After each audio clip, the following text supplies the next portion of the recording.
사랑하는 성도 여러분, 4월 13일 새벽 만나에 오신 것을 주님의 이름으로 환영하고 축복합니다. 오늘 말씀을 통해서 또 오늘 우리에게 주시는 하나님의 음성 듣는 시간이 되기를 바랍니다. 오늘 우리에게 주시는 하나님의 말씀은 시편 135편 말씀입니다. 시편 135편 1절에서 21절까지 말씀을 제가 여러분에게 봉독해 드리겠습니다. 시편 135편 1절에서 21절까지. 할렐루야, 여호와의 이름을 찬송하라. 여호와의 종들아 찬송하라. 여호와의 집, 우리 여호와의 성전, 곧 우리 하나님의 성전 뜰에 서 있는 너희여, 여호와를 찬송하라. 여호와는 선하시며 그의 이름이 아름다우니 그의 이름을 찬양하라. 여호와께서 자기를 위하여 야곱 곧 이스라엘을 자기의 특별한 소유로 택하셨으므로 내가 알거니와 여호와께서는 위대하시며 우리 주는 모든 신들보다 위대하시도다. 여호와께서 그가 기뻐하시는 모든 일을 천지와 바다의 모든 깊은 데서 다 행하셨도다. 안개를 땅끝에서 일으키시며 비를 위하여 번개를 만드시며 바람을 그 곳간에서 내시는도다. 그가 애굽에 처음 난 자들을 사람부터 짐승까지 치셨도다. 애굽이여, 여호와께서 내게 행한 표적들과 징조들을 바로와 그의 모든 신하들에게 보내셨도다. 그가 많은 나라를 치시고 강한 왕들을 죽이셨나니 곧 아모리인의 왕 시온과 바산 왕 옥과 가나안의 모든 국왕이로다. 그들의 땅을 기업으로 주시되 자기 백성 이스라엘에게 기업으로 주셨도다. 여호와여, 주의 이름이 영원하시니이다. 여호와여, 주를 기념함이 대대에 이르리이다. 여호와께서 자기 백성을 판단하시며 그의 종들로 말미암아 위로를 받으시리로다. 열국의 우상은 은금이요 사람의 손으로 만든 것이라. 입이 있어도 말하지 못하며 눈이 있어도 보지 못하며 귀가 있어도 듣지 못하며 그들의 입에는 아무 호흡도 없나니 그것을 만든 자와 그것을 의지하는 자는 다 그것과 같으리로다. 이스라엘 족속아, 여호와를 송축하라. 아론의 족속아, 여호와를 송축하라. 레위 족속아, 여호와를 송축하라. 여호와를 경외하는 너희들아, 여호와를 송축하라. 예루살렘에 계시는 여호와는 시온에서 찬송을 받으실지어다. 아멘. 사람을 망각의 동물이다 그렇게 말하는 사람들이 있습니다. 그만큼 사람들이 잘 잊어버리죠. 근데 또 한편으로는 우리가 이 세상에 살면서 경험하고 겪었고 알고 있는 모든 것을 하나도 잊어버리지 않고 다 기억한다면 아마 우리는 제대로 살아갈 수 없을 수도 있습니다. 어떤 면에서는 잊어버리는 것도 망각도 하나의 은혜가 될 수 있습니다.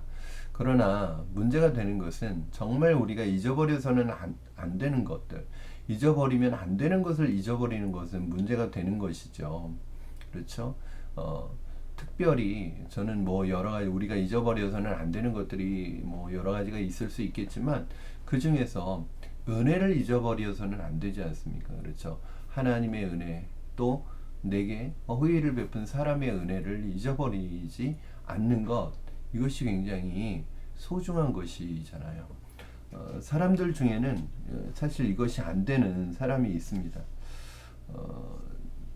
제가 가지고 있는 신념 중에 하나가 뭐냐면, 내가 힘들고 어려울 때나 또 나에게 정말 도움이 필요할 때, 또 나에게 필요한 그 순간에 나에게 은혜를 베풀고 호의를 베풀고 선의를 베풀었던 그 사람의 은혜를 잊지 않고 기억하는 것입니다.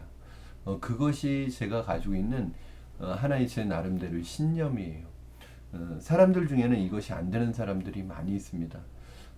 물에서 건져 놓았더니 나중에는 보따리 내놓으라고 오히려 적반하장식의 태도를 보이는 사람들이 많이 있죠. 정말 힘들고 어려운 그 순간에 그를 도와주었는데 나중에 내가 힘들고 어려운 그 순간에 나를 배신하고 나의 등을 치고 나를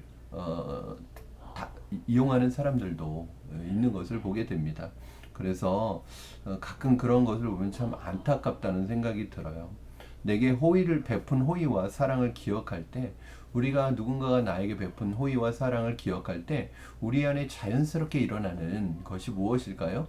바로 감사라는 감정이 일어나죠. 반응이 일어나죠. 그리고 그 감사라는 것이 사실은 충분하지 않습니까? 그 감사로. 우리가 무엇을 해서도 아니고요. 오히려 우리가 무엇을 할 수도 없고, 오히려 그것이 무엇을 내가 해야 된다면 그건 대가가 되니까 오히려 상대방이 호의와 은혜를 베푼 것에 대해서 감사하는 것이 가장 큰, 가장 값진 반응이라고 그렇게 생각을 합니다. 오늘 본문에서 시인은 하나님께 감사와 찬양을 올려드리고 있습니다. 오늘 찬양으로 시작해서 찬양으로 끝나는데 1절에서 3절 보면은요. 여러분 계속해서 찬송하라 찬송하라 찬송하라 이런 고백들이 계속 나옵니다. 그렇죠? 그리고 19절에서 21절 마지막 세 절도요. 송축하라 송축하라 송축하라 여호와를 찬양할지어다 이렇게 끝납니다. 우리가 이런 형태를 수미쌍간법이라고 얘기도 하고 문학적으로는 수미쌍간법이라고 이야기도 하고 봉합기법이라고 이야기합니다. 이렇게 찬양하는 것, 그 찬양하는 것이 굉장히 중요한데 무엇을 찬양하느냐에 대한 이야기를 오늘 하고 있어요. 시인의 입술에는 찬양으로 가득 차 있습니다. 찬송으로 가득 차 있습니다. 감사로 가득 차 있습니다.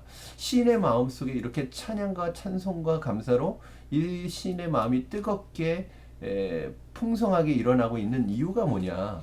왜 이 시인은 이렇게 하나님께 찬송을 하고 송축하고 감사하고 있느냐? 오늘 본문에 보니까 크게 두 가지 이유로 볼 수 있습니다. 첫 번째는요. 4절에서 7절까지의 내용을 보니까 당연한 것이 아니라 하나님이 우리에게 베풀어준 일상의 은혜로 인해서 감사해야 된다고 말씀하고 있습니다. 4절에서 7절까지 내용을 보면 주로 하나님께서 천지창조하신 그런 하나님이 천지창조 사역을 찬송하고 있습니다. 이것 때문에 하나님을 찬송한다는 거예요. 사실은 천지를 기쁨으로 만드시고 안개와 번개를 일으키시는 하나님, 우리의 삶 속에서 이러한 자연 피조 세계를 통해서 창조의 역사를 통해서 우리에게 주신 선물로 주신 이 모든 것들로 인해서 하나님을 찬양하라는 거예요. 하나님의 하나님 되심을 찬양하고 또 하나는 하나님께서 우리에게 이렇게 베푸신 것들, 이런 피조 세계에서 베푸신 것들은 특별히 믿는 사람에게만 주신 것은 아니잖아요. 안 믿는 사람과 믿는 사람, 모든 인간들에게 공통되게 주신 것을 뭐라고 하냐면 일반 은총이라고 합니다.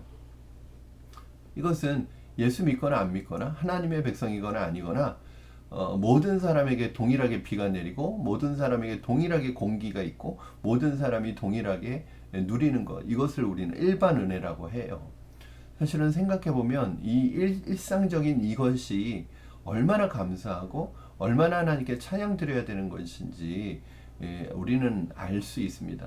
여러분 생각해보세요. 이렇게 해가 뜨고 해가 지잖아요. 그리고 바람이 불잖아요. 그리고 우리가 숨쉬고 살고 있는 이 공기가 있잖아요. 사실은 이것이 우리가 매일 반복돼서 보니까 경험하고 느끼니까 그렇지 사실은 기적 아닙니까, 여러분? 어떻게 태양이 공전을 하고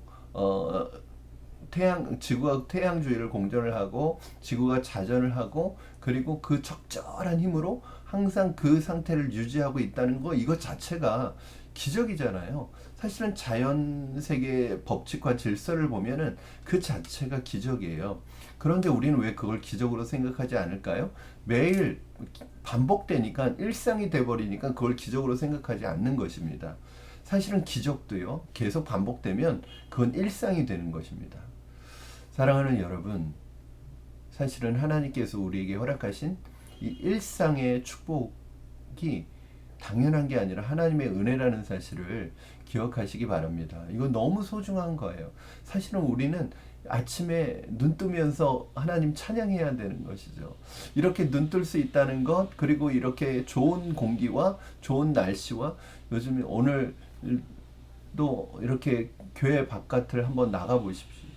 여러분 집 바깥을 한번 바깥에 나가 보십시오. 이 벚꽃과 이 봄에 피는 꽃들 얼마나 아름다운지, 그리고 이 모든 것들, 시원한 공기와 바람과 이런 것들, 그리고 하나님이 내려주시는 비, 이런 것들이 사실은 얼마나 감사한 것들이에요. 그렇죠? 지금 또 산불이 많이 일어나고 있는데 아무리 많은 소방 인력을 투입해도 이 산불을 잡기가 쉽지 않은데 하나님은 비를 내리셔서 그 산불을 잡게 해주시고, 그러니까 우리 일상이 얼마나 감사한 것인지 우리는 최근에 더 깨닫고 있습니다. 우리가 일상적으로 누리는 모든 것들은 당연한 것이 아니라 하나님이 주신 축복의 선물이구나 라는 것을 우리가 깨닫고 일상적인 것들을 하면서 감사해야 될 것 같아요. 지난주에 이제 제자반에서 매일 3개의 감사를 찾아서 하나님께 감사하자는 그런 숙제를 내드렸어요. 그러면서 이제 동일하게 고백하는 것은 무엇이냐면, 이건 늘 우리가 경험하고 겪고 있는 거니까 당연한 것을 알았는데 사실은 이거 감사의 제목이구나, 감사해야 될 일이구나, 찬송해야 될 일이구나 라는 것을 깨닫게 되었다는 그런 고백들을 나누었습니다. 사랑하는 여러분, 우리의 일상에 베풀어 주신 하나님의 은혜를 늘 감사하시기를, 찬송하시기를 주님의 이름으로 축원합니다. 이것이 우리의 찬송의 제목이어야 합니다. 두 번째는 우리를 구원해 주셨기 때문에 하나님을 찬양해야 된다고 말하고 있습니다. 8절에서 14절까지의 내용을 보면은 시인이 애굽에서 출애굽하게 하신 사건을 언급하면서 하나님께서 출애굽하게 하신 사건을 언급하면서 하나님을 찬양하고 있습니다. 이스라엘에게 있어서 출애굽 사건은 그들의 역사에 있어서 가장 중요한 사건이죠. 그들은 이 유월절을 통해서 매년 이 출애굽의 은혜를 베푸신 하나님을 찬양하고 기억하고 하나님을 예배하는 그런 절기를 가지고 있습니다. 구원의 은혜가 그만큼 크고 놀라운 것이죠. 그들에게 잊을 수 없는 일입니다. 여러분, 어찌 잊을 수 있겠습니까? 그 구원의 사건이 없었다면 이스라엘은 존재하지 않을 것이고 지금 나 자신도 존재하지 않을 것입니다. 여러분, 하나님께서 우리에게 예수님을 통해서 우리를 구원해 주신 이 구원의 사건이 없었다면 나도 존재하지 않을 것이고 나는 하나님의 백성으로 존재할 수 없는 것입니다. 그러니 이것이 얼마나 귀하고 복된 축복이겠습니까? 그런데 사실은 우리가 시간이 가고 점점 신앙의 연륜이 쌓여가면서 하나님이 우리에게 베푸신 구원의 은혜, 구원의 기쁨과 감격을 잃어버리고 살 때가 많습니다. 망각하고 살 때가 많습니다. 그러니까 찬양이 나오지 않죠. 찬송이 나오지 않죠. 우리 입술에서 감사가 나오지 않는 때가 많습니다. 한번 여러분 돌이켜 보실까요? 이번 주간은 고난 주간이어서 좀 나을 수도 있지만 평상시에 나는 하나님을 얼마나 찬송하는가. 찬송이라고 해서 꼭 노래를 부르라는 것은 아닙니다. 하나님을 높여드리고 하나님께 감사하고 하나님을 송축하고 하나님에 대해서 감사하는 삶을 살아가고 있는가? 없어요. 그렇죠? 없어요. 왜 그럴까? 왜 나는 감사가 이렇게 메말랐을까? 왜 내 마음속에 감사의 샘이 이렇게 메말랐을까? 왜 나는 감사가 없을까? 찬송이 없을까? 한번 생각해 보면 우리가 하나님이 우리를 구원해 주신 이 구원의 은혜를 잊고 살고 있는 것은 아닌지 그런 생각을 해보았습니다. 사랑하는 여러분, 우리가 하나님을 평생 찬양해야 하는 이유가 어디에 있을까요? 하나님이 무엇을 주셔서? 하나님이 내게 축복을 주셔서? 하나님이 내 사업을 잘 되게 해주셔서? 직장 취직하게 해주셔서? 대학 들어가게 해주셔서?